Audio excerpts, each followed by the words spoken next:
بسم الله والصلاة والسلام على مولانا رسول الله. السلام عليكم ورحمة الله وبركاته. مرحبا بجميع الأخوات اللي كيشاهدوا هذا الفيديو. حللتن أهلا ووطئتن سهلا، طبتن وطب ممشاكن وتبوأتن من الجنة غرفا ومنازلا بإذن الله عز وجل. كيف ما كتشاهدوا العودة ديال عباءة أنفال من جديد، نظرا هي اللي ما شاء الله من بين العباءات الأكثر طلبا لدينا، متوفرة في جميع الألوان اللهم بارك، من بين هذه الألوان البلو مارين والأحمر والبلو جين، بالإضافة للون الخرشوفي والخزي، بالإضافة أيضا للون الأسود اللي هو سيد الألوان. إن شاء الله بطبيعة الحال غادي نخليكم مع الفيديو فيه تتمة ديال الألوان وهما ملبوسين، كنتمنى إن شاء الله بإذن الله ينالوا الإعجاب ديالكم. كما كتشاهدوا هذا اللون بنفسجي الفاتح وتبارك الله ما شاء الله كيجي انيق.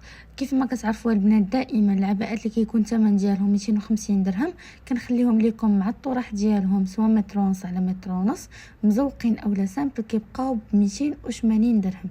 النوعيه ديال الثوب ديال هذه العباءه اللي هي برادا كريب بالجوده الاولى، يعني ما شاء الله تبارك الرحمن، صبني وردي واللهم بارك. راه كاين اخوات اللي خداهم من عندنا لمده ديال 3 سنوات والله يبارك، باقه العباءه كيف ما هي. فما شاء الله تبارك الرحمن نوعيه رائعه وراقيه وكتلبس تبارك الله ما شاء الله، فيها مقاسات مختلفين، فيها القياس ديال اللي كيلبس اس و ام و ال، وكاين فيها القياس ديال دوبل اكس ال اللي كيلبس اكس ال ودوبل، وطبيعه الحال كيقدر يلبس حتى ل 3 اكس ال. مرحبا بكم والف مرحبا. كيف العاده لتاكيد اي طلب يكفي انكم توصلوا معنا عبر الارقام اللي كنخلي لكم في الفيديو. شكرا لكم على المشاهده وسلام الله عليكم ورحمته وبركاته.